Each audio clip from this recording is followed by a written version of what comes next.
नमस्कार, मैं हरबीर सिंह आप सभी का स्वागत करता हूँ।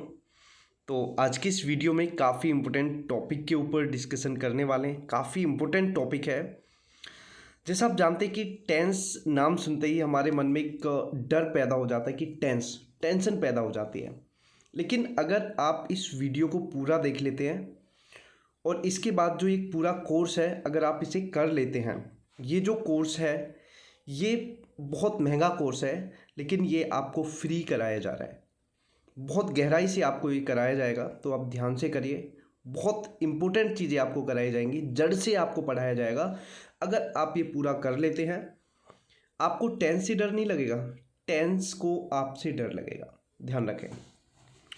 तो नज़र बिल्कुल गड़ा के रखें, वीडियो को ध्यान से देखें। अगर घर वाले डंडे भी मारें तो हटना नहीं है, वीडियो देखनी है पूरी। तो साथियों, सबसे पहले हम बात करते हैं टेंस। बिल्कुल ज़ीरो से हम स्टार्ट करेंगे। तो यहाँ पे आप देखिए टेंस। ये टेंस होता क्या है? क्या है ये टेंस? सबसे पहले जो ये टेंस है, इस टेंस को समझना है कि ये टेंस है क्या। तो टेंस, अगर हम इसकी थोड़ी हिस्ट्री के बारे में बात करें, तो जो टेंस वर्ड है लैटिन लैंग्वेज के टेम्पस वर्ड से लिया गया है। मतलब किस लैंग्वेज से? लैटिन लैंग्वेज के टेम्पस वर्ड से लिया गया है। अब यहाँ पे बात आती है कि जो ये टेम्पस वर्ड है, तो टेम्पस का अर्थ क्या होता है? समय या काल। मतलब जो टेम्पस है, टेम्पस का अर्थ क्या है? समय या काल। इसलिए हम क्या करते हैं, टेंस को हम समय या काल बोलते हैं। तो यहाँ पे एक चीज़ आपको समझ आ गई होगी कि जो ये टेंस है, ये टेंस क्या है? समय या काल। मतलब टाइम ही हमारा टेंस होता है, या आप बोल सकते हैं कि जो टेंस है वो टाइम है और टाइम टेंस है। तो जो टेंस क्या करता है, वो हमें टाइम ही बताता है। इसके अलावा जो टेंस है उसका कोई काम नहीं है। टेंस क्या होता है? सिर्फ हमें टाइम बताता है, या आप बोल सकते हैं टाइम इज कॉल्ड टेंस। तो ये आपको समझ आया होगा कि जो टेंस वर्ड है लैटिन लैंग्वेज का जो टेम्पस वर्ड है उससे लिया गया है। टेम्पस का मतलब क्या होता है? समय या काल। इसलिए हम टेंस को समय या काल बोलते हैं। और आप ध्यान रखें, ये वीडियो सभी लेवल्स के लिए इम्पोर्टेंट है। चाहे आप बहुत छोटे हैं, चाहे आप बहुत बड़े हैं, जिनको टेंसेस नहीं आते, सभी के लिए इम्पोर्टेंट है। जीरो से हम स्टार्ट करा रहे हैं। एक एक चीज़ को आपको बताएंगे। Subject, object, verb, helping verb अगर नहीं भी पता तो इस वीडियो के बाद आपको सारी चीज़ें पता चल जाएंगी, ये गारंटी है। इसके बाद आगे देखते हैं।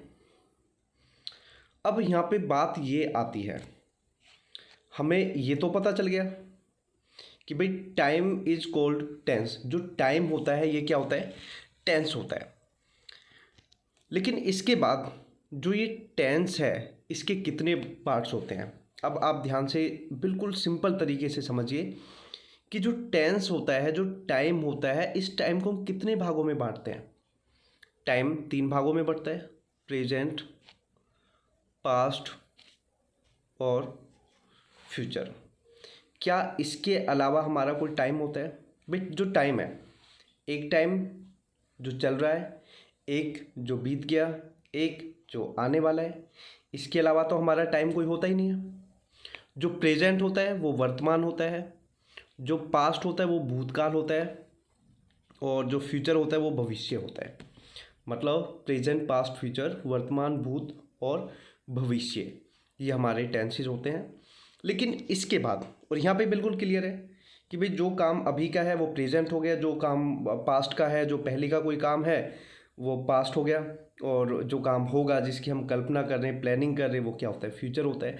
लेकिन इसके बाद भी एक क्वेश्चन यहाँ पे ये आता है कि चलो तीन टेंसेज हमारे हो गए, लेकिन फिर ये क्या है? इंडेफिनिट, कंटिन्यूस, परफेक्ट और परफेक्ट कंटिन्यूस। ये तो बहुत बड़ी कहानी हो गई। यहाँ पे बच्चे डर जाते हैं ना। तो बच्चों, मेरे जितने भी यहाँ पे भाई बहन या छोटे बच्चे जो भी देख रहे हैं, इसमें आप ना पहले जो नाम है, नाम से ही हमें सारी चीज़ें यहाँ पे क्लियर हो जाएंगी। टेंस एक हो गया, इसके तीन भाग हो गए, प्रेजेंट, पास्ट, फ्यूचर। प्रेजेंट जो चल रहा है, पास्ट जो बीत गया, फ्यूचर जो आने वाला है। अब इसके बाद ये इंडेफिनिट, कंटिन्यूस, परफेक्ट और परफेक्ट कंटिन्यूस। तो यहाँ पे आप ध्यान दीजिए।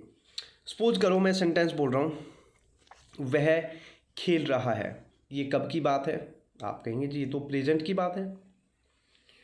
कोई मुझसे पूछ रहा है कि आप क्या करते हो, मैं कह रहा हूँ कि मैं पढ़ाता हूँ। ये कब की बात है? मैं पढ़ाता तो मैं प्रेजेंट में ही हूँ, ये भी प्रेजेंट हो गया।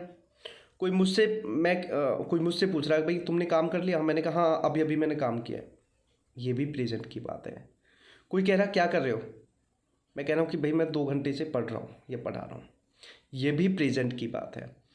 तो अब हम बात बोल सकते हैं कि प्रेजेंट में भी हम बहुत सारे तरीक़ों से सेंटेंसेस बोलते हैं, जो वाक्य हैं हम काफ़ी तरीके से बोल सकते हैं। तो इसीलिए प्रेजेंट में भी कई टाइप से हम बोलेंगे, पास्ट में भी बोलेंगे, फ्यूचर में भी बोलेंगे। तो ये जो 4 पार्ट्स हैं ये आपके पूरे प्रेजेंट, पास्ट, फ्यूचर सभी में ये 4 पार्ट्स आपके हो जाएंगे। मतलब टोटल कितने हो गए? प्रेजेंट में भी 4, पास्ट में भी, फ्यूचर में भी, क्योंकि इसी तरह हम पास्ट में भी बोल सकते हैं। तो ये टोटल कितने हो गए? 12। 3 4 जा 12, 3 चौका 12। अब यहाँ पे बात ये आती है कि जो ये इंडेफिनिट है, प्रेजेंट का तो पता चल गया, प्रेजेंट क्या है, जो अभी की कोई बात है, पास्ट जो कोई बात ऐसी जो पहले की है, फ्यूचर जो कोई ऐसा काम या ऐसी कोई बात जो होगी अभी। लेकिन यहाँ पे इंडेफिनिट, कंटिन्यूस, परफेक्ट और परफेक्ट कंटिन्यूस क्या है? तो साथियों यहाँ पे ध्यान दीजिए, डेफिनेट क्या होता है? इंडेफिनिट को समझने से पहले आप डेफिनेट को समझिए। डेफिनेट होता है निश्चित, और इंडेफिनिट क्या होगा? अनिश्चित। तो जो आप ये इंडेफिनिट यहाँ पे देख रहे हैं, तो इस इंडेफिनिट का मतलब क्या होगा? अनिश्चित। मतलब कोई ऐसा काम जिसका हमें ये नहीं पता कि वो चल रहा है या हो चुका है। कोई ऐसा काम जिसका हमें ये नहीं पता कि ये चल रहा है या हो चुका है, तो ये क्या होता है? इनडेफिनिट होता है, मतलब अनिश्चित। जैसे मैं खिलता हूँ, मैं खिलता हूँ। अब आप ये बताइए कि काम चल रहा है या हो चुका है?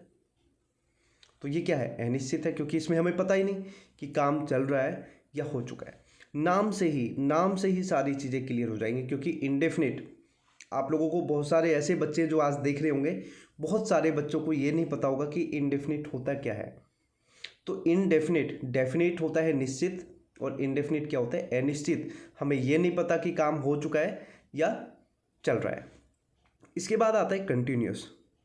तो साथियों जो ये कंटिन्यूस यहाँ पे है, कंटिन्यूस, कंटिन्यू, लगातार, यही तो होता है। कितना सिंपल है।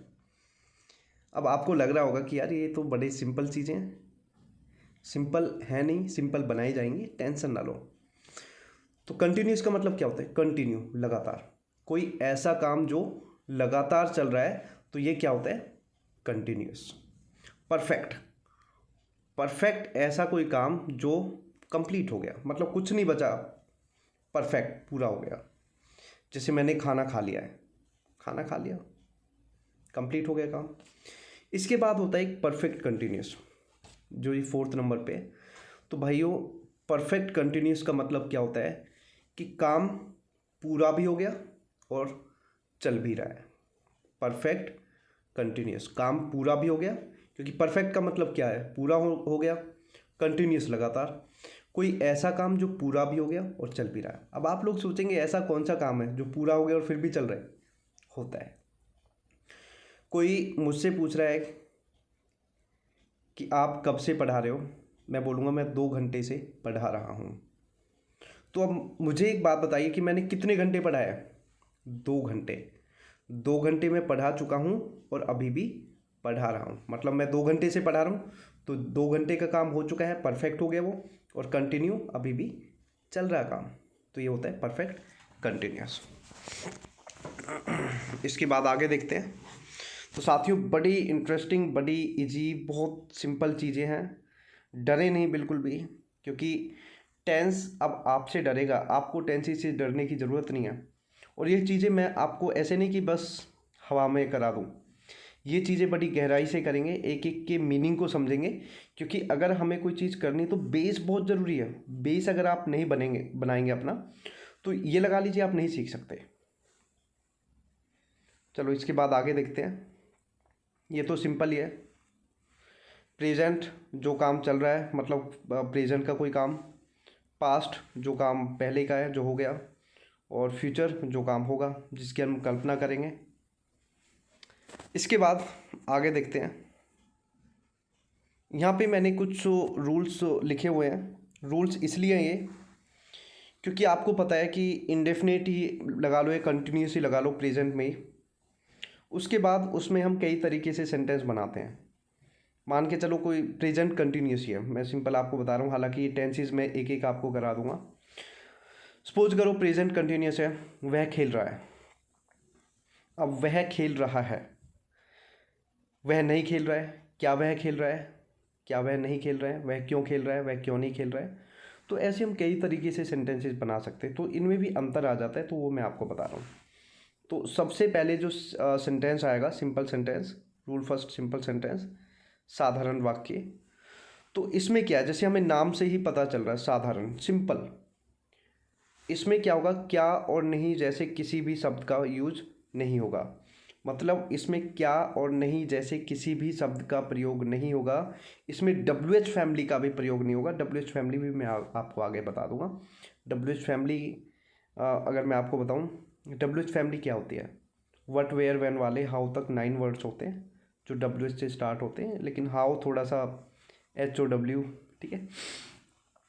तो subject, helping verb, verb, object, वह खाना खा रहा है, he is eating the food. तो भाई जो ये सिंपल सेंटेंस है, साधारण वाक्य है, इसमें क्या होता है कि क्या और नहीं जैसे या WH किसी भी वर्ड का इसमें यूज़ नहीं होता, बिल्कुल सिंपल होता है। क्या, नहीं, क्यों, कुछ भी नहीं आएगा इसमें। जैसे वह खाना खा रहा है, he is eating the food. तो subject, helping verb, verb, object, ये इसका रूल होगा। Subject, helping verb, verb, object. तो he is eating the food, वह खाना खा रहा है। तो इसमें क्या, क्यों, कैसे, मतलब नहीं, इनका किसी का भी यूज़ नहीं होगा। इसके बाद देखते हैं हम आगे नेगेटिव सेंटेंस। तो यहाँ पे रूल सेकंड, नेगेटिव सेंटेंस। अब नेगेटिव तो आपको पता है भाई, पॉजिटिव कोई सिंपल हो गया तो उसका नेगेटिव क्या होगा। पॉजिटिव है कोई सेंटेंस, जैसे अच्छा, बुरा, तो पहले क्या था, वह खाना खा रहा है, इसका नेगेटिव क्या हो जाएगा, वह खाना नहीं खा रहा है। तो यहाँ पे जो हम बात कर रहे हैं, नेगेटिव का मतलब है नहीं वाला, अपने आप ही पता चल रहा है नहीं वाला, नेगेटिव। तो नेगेटिव में क्या होगा, subject, helping verb, not, verb, object. तो इसमें सीधा क्या होगा, नॉट का यूज हो जाएगा। वह खाना नहीं खा रहा है, he is not eating the food. इसमें क्या का प्रयोग तथा WH जो फैमिली है इनका यूज़ नहीं होगा।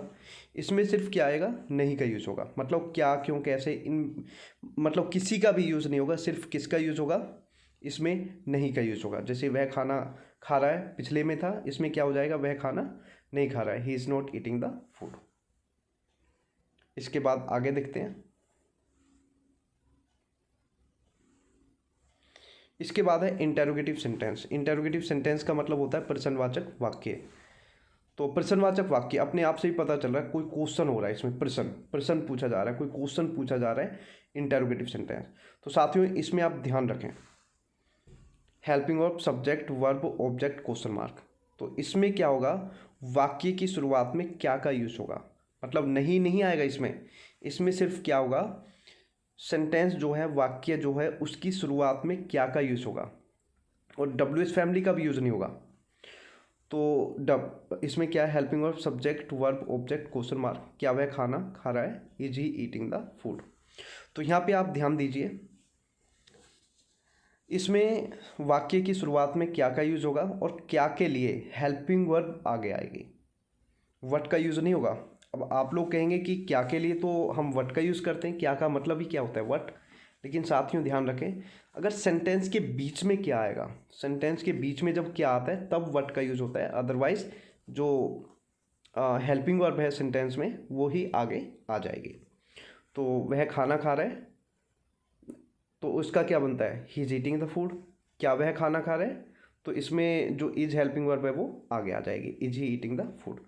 तो इसमें क्या होगा, वाक्य की शुरुआत में क्या का यूज होगा, और इसमें नहीं और WH फैमिली इनका यूज़ नहीं होगा। मतलब इंटरोगेटिव सिंपल, कुछ नहीं आता इसमें, बस क्या आ जाएगा आगे। इसके बाद है इंटरोगेटिव प्लस नेगेटिव। मतलब इंटरोगेटिव क्या होता है, जिस सेंटेंस में क्या का यूज़ हो, नेगेटिव नहीं वाला। तो helping verb subject not verb object question mark, क्योंकि इंटेरोगेटिव का क्या रूल था, helping verb subject verb object, तो नेगेटिव और है तो नोट लग जाएगा, क्योंकि पिछला सेंटेंस क्या था, क्या वह खाना खा रहे हैं, तो इसमें नहीं और लग जाएगा, क्या वह खाना नहीं खा रहे, तो नहीं के लिए सिर्फ नोट आएगा, और तो रूल सारा सेम रहेगा, क्योंकि हेल्पिंग वर्ब आगे आएगी जिस सेंटेंस में, मतलब जो सेंटेंस क्या से स्टार्ट हो रहा है तो उसमें हेल्पिंग वर्ब आगे आ जाएगी, व्हाट का यूज़ नहीं होगा। इसमें क्या का प्रयोग वाक्य की शुरुआत में होगा तथा नहीं का भी प्रयोग इसमें होगा, मतलब नहीं भी आएगा, क्यों आएगा, क्योंकि नेगेटिव भी है, और इसमें WH फैमिली का प्रयोग नहीं होगा, ये ध्यान रखें। ये WH फैमिली आपके माइंड में आ रही होगी कि ये WH फैमिली क्या बीमारी है, ये भी अभी करा रहे हैं, डोंट वरी। तो भाई ये यहाँ पे देख लीजिए आप WH फैमिली, तो भाई WH फैमिली को मैं थोड़ा सा अगर आपको बताऊं, व्हाट वेयर व्हेन वाले हाउ तक 9 वर्ड्स होते हैं, तो ये WH फैमिली होती है, जैसे क्या, क्यों, कैसे, कब, ये होते हैं। तो ये हिंदी में तो बीच में आएंगे, सेंटेंस के बीच में, लेकिन इंग्लिश में ये स्टार्टिंग में आते हैं, ध्यान रखें। जैसे यहाँ पे आ गए क्यों, यहाँ तो बीच में हिंदी में, लेकिन इंग्लिश में स्टार्टिंग में आ जाएगा। सबसे पहले रूल देख लेते हैं, WH helping verb subject verb object और लास्ट में क्वेश्चन मार्क। जैसे वह खाना क्यों खा रहा है, तो why is he eating the food, ठीक है। तो ये WH जो वर्ड है, मतलब क्यों का क्या बनेगा, why is he eating the food.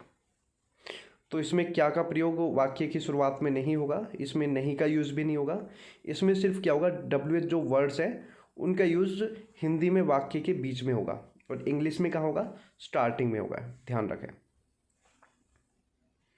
इसके बाद है WH नेगेटिव। WH नेगेटिव में क्या है, WH helping verb subject not verb object और लास्ट में क्वेश्चन मार्क। जैसे वह खाना क्यों नहीं खा रहा है, why is he not eating the food. तो इसमें क्या का प्रयोग वाक्य की शुरुआत में नहीं होगा, इसमें हिंदी में WH वर्ड्स का प्रयोग वाक्य के बीच में होगा, नहीं का भी प्रयोग इसमें होगा। इसमें क्या है, यहाँ पे आप ध्यान रखें, WH फैमिली नेगेटिव, मतलब WH फैमिली तो आएगी, प्लस में नेगेटिव मतलब नहीं वाला भी यूज आएगा। तो WH helping verb subject not verb object और लास्ट में क्वेश्चन मार्क। जैसे वह खाना क्यों नहीं खा रहे, why is he not eating the food. तो साथियों यहाँ पे आप छोटी सी बात ध्यान रखें, मैं अभी बता रहा हूँ आपको, सब्जेक्ट हेल्पिंग वर्ब वर्ब वगैरह सारी चीज़ें बता दूंगा। देखो सिंपल क्या होता है, सिंपल हिंदी में मैं आपको बता देता हूँ, वह मैच खेल रहा है, वह पढ़ रहा है, वह गाना गा रहा है, मतलब जिसमें क्या और नहीं जैसा कोई भी शब्द नहीं आए वो होता है हमारा सिंपल। नेगेटिव होता है जिसमें नहीं का यूज हो, सिर्फ नहीं आएगा, जैसे वह खाना नहीं खा रहा है, मतलब क्या, क्यों, कैसे, ये कुछ भी नहीं आएंगे। इसके बाद होता है इंटेरोगेटिव। इंटेरोगेटिव का मतलब क्या होता है कि सेंटेंस की स्टार्टिंग में क्या आएगा, सिर्फ क्या का हम यूज़ करेंगे, जैसे क्या वह खेल रहा है, क्या वह पढ़ रहा है, क्या वह गाना गा रहा है। इसके बाद है इंटेरोगेटिव प्लस नेगेटिव, मतलब इंटेरोगेटिव क्या होता है, क्या वाला, और नेगेटिव नहीं वाला, तो क्या और नहीं दोनों आ जाएंगे, क्या वह मैच नहीं खेल रहा है। और WH जो वर्ड्स हैं वो आएंगे, और उसमें WH नेगेटिव में WH वर्ड्स भी और नहीं का यूज़ भी होगा। अब यहाँ पे हम देखते हैं, सबसे पहले जो क्वेश्चन है वो क्या है कि भाई ये सब्जेक्ट हमने बहुत बार देखा, सब्जेक्ट हेल्पिंग वर्ब वर्ब, तो ये सब्जेक्ट होता है क्या है। देखो साथियों, सब्जेक्ट का मतलब क्या है, ये SUB भी लिख देते हैं हम शॉर्ट में। तो सब्जेक्ट होता है कर्ता, काम को करने वाला, जो भी सेंटेंस के अंदर काम करे वो क्या होता है, सब्जेक्ट होता है। जैसे यहाँ पे सेंटेंस है, वह खाना खा रहा है। अब यहाँ पे क्वेश्चन ये कि भाई खाना कौन खा रहा है, ये जो खाने का काम है कौन कर रहा है, काम को करने वाला क्या होता है, सब्जेक्ट होता है। तो यहाँ पे क्वेश्चन ये है कि जो ये खाने का काम हो रहा है, तो इस खाने के काम को कौन कर रहा है, तो यहाँ पे कौन कर रहा है, वह मतलब ही क्या हो गया, सब्जेक्ट हो गया।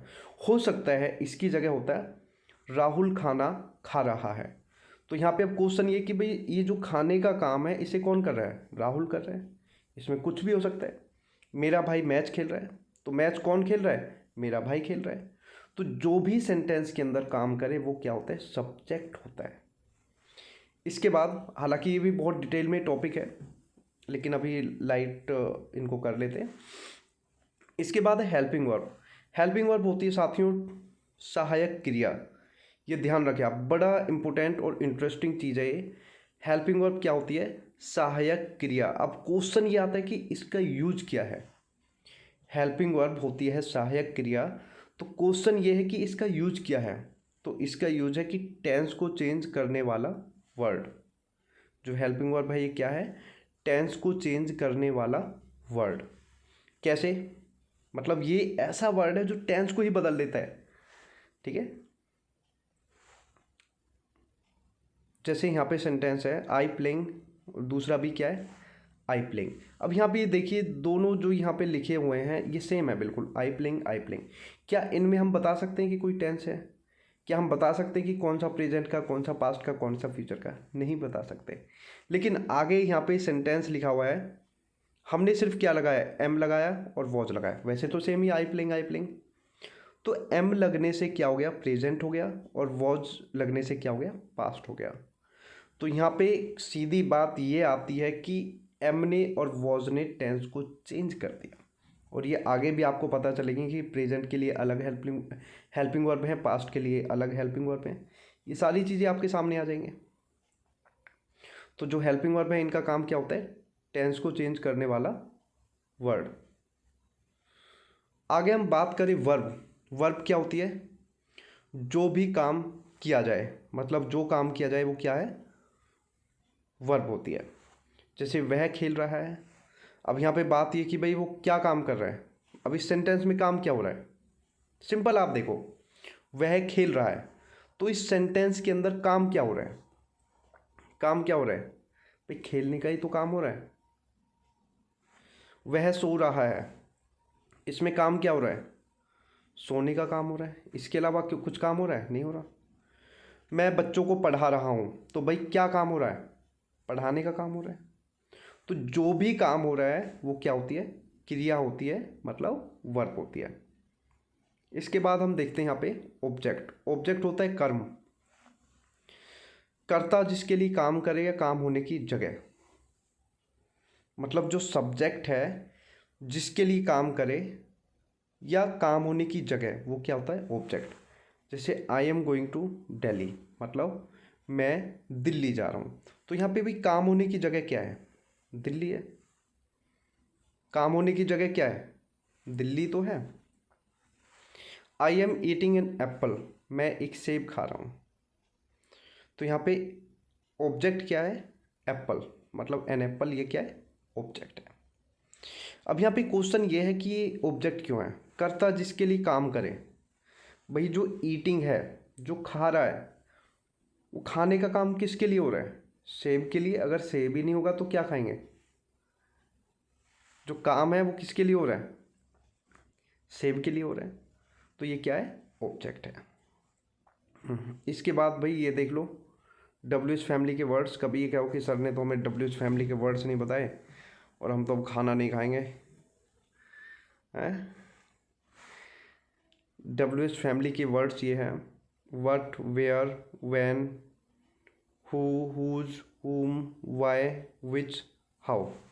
तो हिंदी में क्या होता है, बीच में आएंगे, और इंग्लिश में स्टार्टिंग में आएंगे। तो ये हमारे डब्ल्यू एच फैमिली के वर्ड्स। तो भाई उम्मीद करता हूँ ये चीज़ें आपको बड़े अच्छे से समझ आई होंगी। आगे हम बहुत ही सिंपल यूजेस देखेंगे। और अगर फिर भी आपको सब्जेक्ट, ऑब्जेक्ट, हेल्पिंग वर्ब ये सारी चीज़ें समझ नहीं आई तो ज़रूर बताएं, जिससे हम अपने जो मेथड है हमारा वो बदलें। और उम्मीद है कि आप लोगों को ये बड़े अच्छे से समझ आएंगे। बस पढ़ो, आगे बढ़ो। जितने गर्लफ्रेंड के या बॉयफ्रेंड के मैसेजेस पढ़ते हो, इतनी थोड़ा सा मतलब 10% भी अगर इसका माइंड इसमें लगा लिया ना तो बहुत अच्छे से सीख जाओगे। लेकिन पता है क्या होता है, टाइम हम यूज़ नहीं करना चाहते। हम गलत चीज़ों में टाइम यूज़ कर सकते हैं, हम बिना बात की चीज़ें देख लेंगे, लेकिन पढ़ाई की चीज़ें हम जल्दी से नहीं देखते। ये कमी है। कोई नहीं, डिस्क्रिप्शन बॉक्स में टेलीग्राम का भी लिंक है और हमारे कुछ पेड कोर्सेज भी हैं, वो भी आप ज्वाइन कर सकते हैं। So thank you very much, बहुत बहुत धन्यवाद आप लोगों का वीडियो देखने के लिए। जय हिंद, और जल्द मिलते हैं नई वीडियोज़ के साथ। Thank you. डिस्क्रिप्शन बॉक्स में और भी वीडियोज़ का लिंक है, प्लेलिस्ट है, आप देख सकते हैं। जय हिंद।